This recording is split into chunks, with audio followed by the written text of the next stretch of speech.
It's a quick one with Ed Parnell, and with the UK general election now in full swing and action-packed action all the way down the highway, nail-biting thrills and spills akimbo, it was a bad day yesterday for the Conservatives.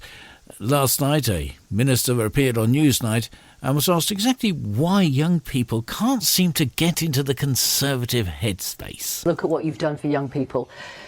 You're going to force them to do national service. You've tripled their tuition fees. You froze the threshold at which they have to start paying back their student loan. You've extended the student loan repayment term from 30 to 40 years, meaning many graduates will be paying off the debt in their 60s. You invested only a third of what was recommended by the catch-up czar to help kids catch up after the pandemic.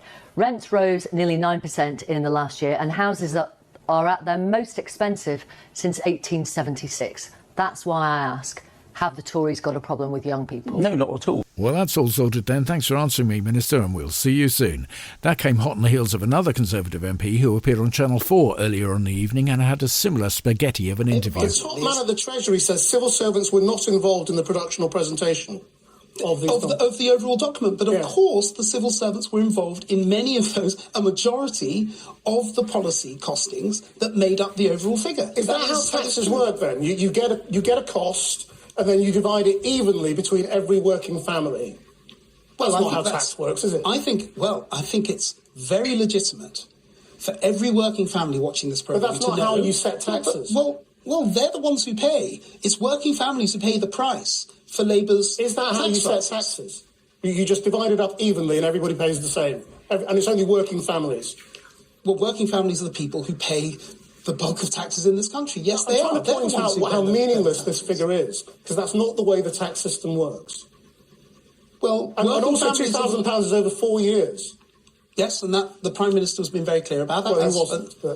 Well, he's been pretty clear about that, as I've always been. I've never said that it was anything but. Aren't you just a little bit embarrassed to be sent out to sort of defend these figures?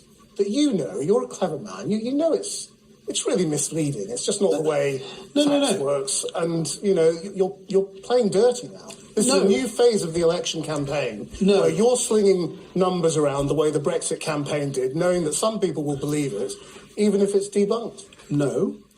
What has happened is that Keir Starmer has been rumbled. He was rumbled last night. And because he's been rumbled, the Labour Party has spent all day trying to obfuscate and hide the fact that they have lots of plans, which are perfectly legitimate in politics, but they have not explained how they're going to pay for them. If they say our £2,000 number isn't right, they need to explain how much it is, because we believe the 2,000 is a slight underestimate. Your 3,000 figure. Well, the 2,000 underestimate, in fact, slight underestimate.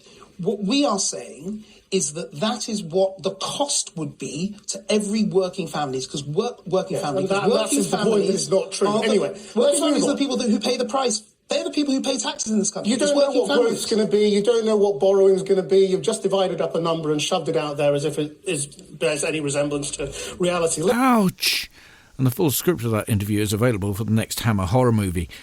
And this all stems from Sunak's claim that Starmer would have to charge the average person £2,000 extra in tax a year to meet some of the policy commitments he's already made in his manifesto, costings which, it has to be said, at best, are being called into question by professionals. He's done what every campaign has this moment, when you add up all the possible numbers you can ever find anywhere, you put them all together in one big box, you do 4 years at once, but you don't tell anyone it's 4 years at once, and you make it sound like a very big number, then you divide it by the number of households, and lo and behold, you say this is the bill. Yeah. You pretend that's coming today. Now, so far, so conventional.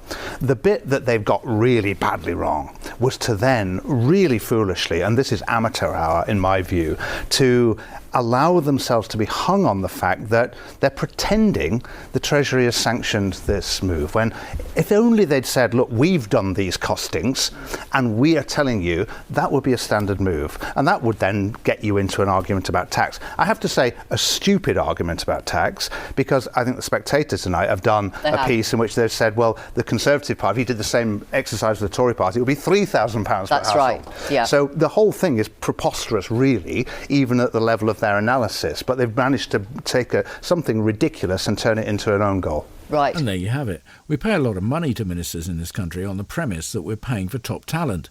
But if we're really paying for top talent, and this is the level of talent we're getting, I think we should get a refund. It didn't stop there with the Tory nightmare yesterday either. Another interview went, shall we say, backs down. That's independent civil servants in the Treasury. I'm going to pull you up on that, Claire Coutinho. I'm going to pull you up on that. They're not independent, they're not impartial. The assumptions on which the calculations are based have been made by Tory special advisors. They're political appointees, and hang on, and that is misleading to voters and therefore very disrespectful. Victoria Derbyshire on Newsnight there. Fortunately, the election is now, and another 5 years of Tory rule where they peel back even more of our rights will probably see her cast into a dungeon somewhere.